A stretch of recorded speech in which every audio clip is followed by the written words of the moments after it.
6 தடவை அவருக்கு உடம்பில் புற்றுநோய் ஆபரேஷன் பண்ணிருக்காங்க, மயக்க மருந்து கொடுத்திருக்காங்க. ஒரு ரியாக்ஷன் கிடையாது, பேஸ்ல ஒரு ரியாக்ஷன் கிடையாது. 16 வயசுல போய் தபத்துல உட்கார்ந்து இருக்கும் பொழுது புற்று முளைக்குது உடம்புல.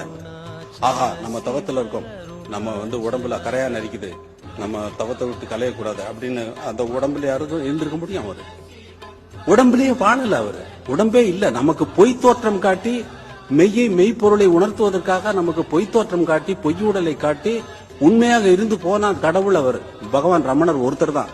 அவரை கண்ணிட்டு நான் டெய்லி நேரடியா கண்டுகிட்டு தான் இருக்கேன். என்னுள்ளே இருக்கிறார், உன்னுள்ளே இருக்கிறார், இங்கே இருக்கிறார், ஒவ்வொருத்தரே இருக்கிறார். ஒவ்வொரு மனிதனும் முழுமையான மனிதன் என்று சொன்னவர் அவர் ஒருவர் தான். ஒவ்வொரு மனிதனும் முழுமையான மனிதன். உன்னுடைய குறைகளை பற்றி நீ எண்ணாதே, ஒருபோதும் எண்ணாதே. நீ உயர்ந்த பரம்பொருளே, நீ உன்னுடைய நிஜ சொரூபம் ஆத்மஸ்வரூபமே என்று சொன்ன அவர் ஒருவர் தான் கடவுள். கடவுளை நான் எதிர்த்து காண வேண்டிய அவசியம் இல்லை, என்னுடனே இருக்கிறார். அதனால அவரை கேட்க வேண்டிய அவசியமும் ஒன்றும் இல்லை. எனக்கு என்னென்ன வேண்டும்